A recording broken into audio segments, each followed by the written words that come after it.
세 번째로 에큐메니컬 운동과 이 운동에 대한 반동, 신복음주의의 등장에 대해서 말씀을 드리겠습니다. 교회 일치 운동이라고 번역될 수 있는 에큐메니컬 운동은 세계 복음화 운동으로부터 시작되었습니다. 1910년에 에딘버러에서 개최된 세계 선교 대회는 현대 에큐메니컬 운동의 탄생지로서 평가를 받고 있습니다. 이 대회의 주제는 이 세대 안에, 우리 세대 안에 세계를 복음화하자, 이러한 주제였으며, 이 대회의 관심사는 이 세대 안에 전 세계를 복음화하기 위해서 어떻게 선교할 것인가, How 미션에 집중되어 있었습니다.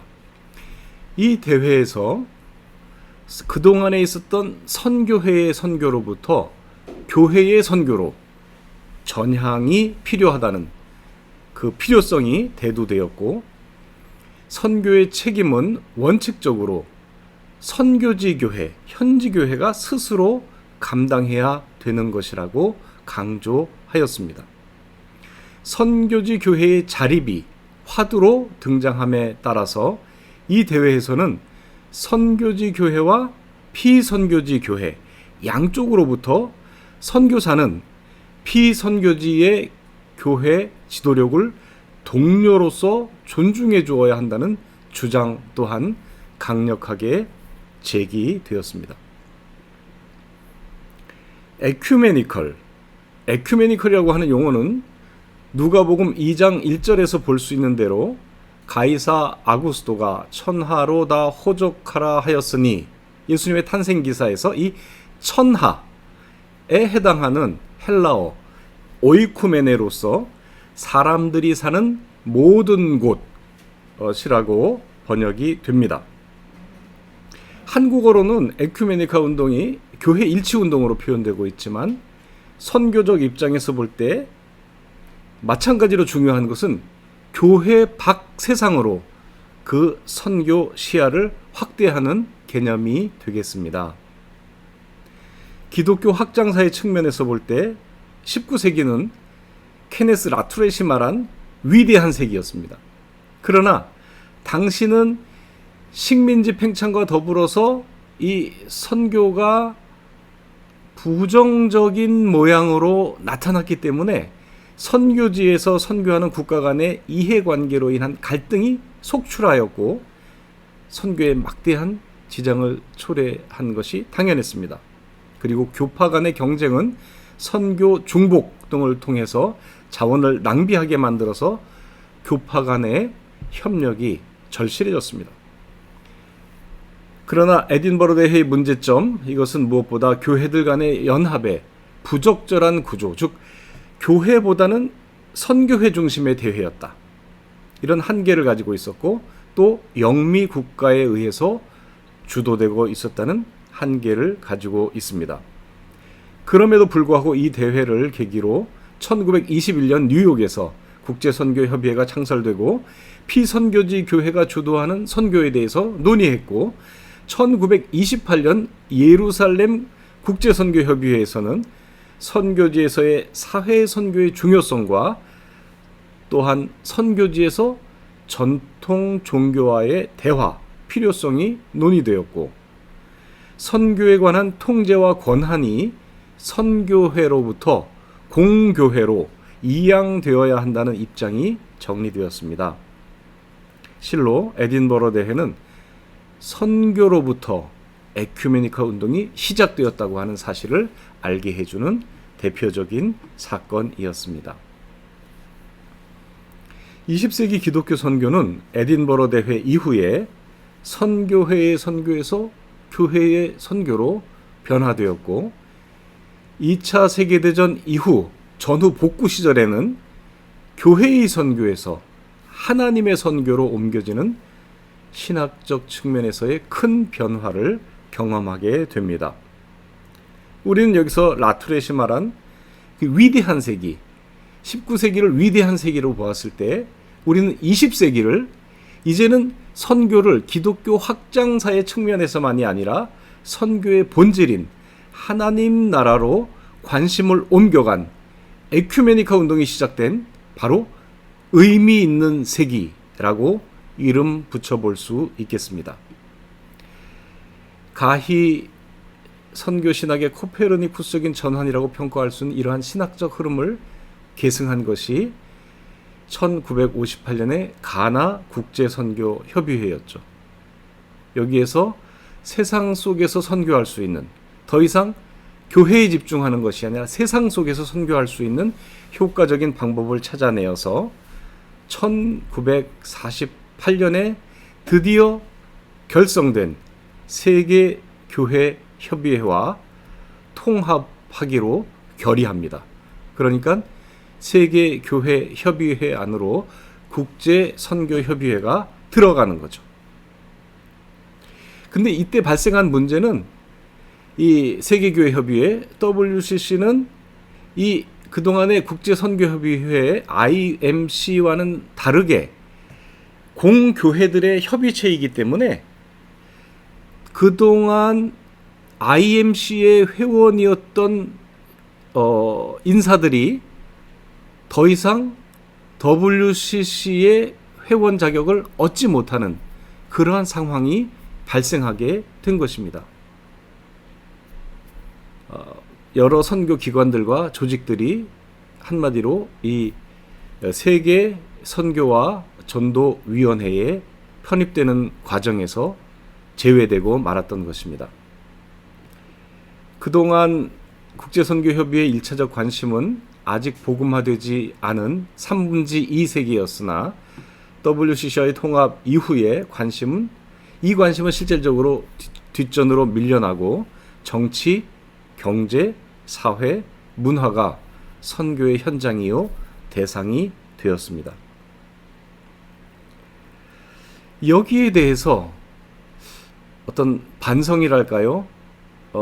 반대하는 입장들이 나타나게 되는데, 이러한 과정들을 통해서 교회가 더 이상 본래 해오던 것에 관심을 등한시한다고 하는, 등한히 한다고 하는 그러한 문제 제기에 따라서 1975년에 있었던 4차 나이로비 총회에서는 에큐메니컬권 안에서도 전도에 대한 관심이 높아지게 되었고, 또 반대로 여기에 문제 제기를 했던 소위 신복음주의라고 할 수 있는 로잔 대회는 1974년에 로잔 선언을 발표하면서 교회들의 사회적 책임에 대해서, 선교의 사회성에 대해서 아주 큰 관심을 보이고 그렇게 이 선언을 발표하게 됩니다.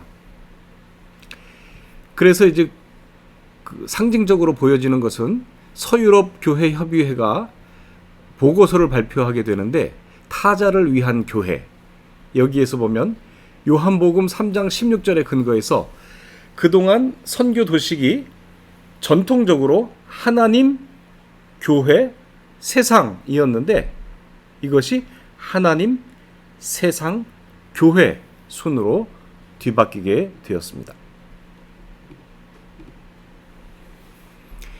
네 번째로 여기 이 에큐메니칼 운동과 여기에 있었던 반동이 어떻게 함께 조화를 이루고 있는지, 조화를 이루려고 노력했는지를 살펴보도록 하겠습니다. 복음주의 선교신학의 가장 핵심이 되는 요소 15개 항을 담고 있는 로잔 언약은 사실 방콕 대회에 도전하기 위해서 열린 1974년 세계 복음화 국제 대회의 결과물입니다. 이 대회를 주도했던 빌리 그레함은 이 대회의 목적을 예수 그리스도의 마지막 명령을 가능한 빨리 그리고 근본적으로 완성할 수 있는 길을 찾기 위한 것이라고 발표한 바 있습니다. 로잔 대회는 휘튼 대회에서와 마찬가지로 영혼 구원이 가장 우선시되며 사회 정의와 억압과 속박으로부터 해방은 그 이후에 자연적으로 따라와야 되는 그러한 것이라고 그 성격을 규명을 했었습니다. 그런데 흥미롭게도 그 의도와는 다르게 이 대회가 진행될수록 방콕 대회가 도리어 로잔 대회의 큰 도전이 되고 방콕에서 강조된 사회적 성격과 그리스도인의 사회적 책임이 대폭 반영되는 방향으로 흐르게 됩니다. 로잔 대회에서 신학 분야에 가장 큰 공헌을 했던 존 스토트는 그리스도의 위임에 대한 자기의 생각이 바뀌었음을 고백하면서 복음화의 성서적 기초라는 이 대회 주제 강연에서 선교는 더 이상 전도만을 의미하지 않고 세상 속으로 아들의 파송으로부터의 내용, 즉 봉사가 포함된다고 분명하게 밝히게 됩니다. 그의 이러한 선교 이해는 자연스럽게 하나님의 선교, 미시오 데이의 이해에 이르게 되는 거죠. 그의 이러한 신학적 회심은 이후로 복음주의자들이 그리스도의 파송에 근거하여 사회적 책임을 적극적으로 수용하게 만드는 데에 결정적인 역할을 하게 됩니다. 이런 하나님의 선교로의 관심, 이 회심에 대해서 에콰도르에서 온 파딜야 대표는 만약 그들이 굶주림으로 희생되고 있는 자들의 숫자를 셀 수 없다면 매분마다 그리스도 없이 얼마나 많은 영혼이 죽어가고 있는지에 대한 통계도 가질 수 없다라고 말하면서 또한 그의 동료 페루에서 온 에스코바는 매일의 삶에서 사회적, 경제적, 정치적 관점 속에서의 실천이 없는 영성은 종교적일 수는 있으나 결코 기독교는 아니다라고 표현하였습니다. 이처럼 이 대회는 전도와 사회 참여가 상반되는 것으로 잘못 생각한 데에 대해서 참여하는 기회가 되었고, 타 종교와의 대화 부분에서도 이 다원화된 사회 현실을 직시해서 타자를 깊이 이해하기 위한 대화를 인정하게 되었습니다. 그럼에도 불구하고 사회 참여나 정치적 해방이 구원은 아닐지라도 그리스도인의 의무라는 정도의 수준에 머무르게 되었고 타 종교와의 대화도 선교를 목적으로 삼는 대화 정도를 인정하는 수준에 머무르는 성격적인 한계를 보여주었습니다. 한편 모든 회원교회로 하여금 로잔 언약을 연구해서 적절한 평가를 내리는 준비 작업을 하게 된 1975년 WCC의 제5차 나이로비 총회는 온 교회가 온 복음을 온 세계에 훌 처치가 훌 에반겔리움을 훌 월드에 전해야 된다고 하는 통전적 선교 개념을 전폭적으로 수용하게 됩니다. 교회 중심적 구속사는 교회 자체를 선교의 목표로 만들 수밖에 없고, 반면에 삼위일체 하나님 중심적 구속사 이해는 교회 역사를 세계 역사 분리해서 생각할 수 없게 만든 것입니다.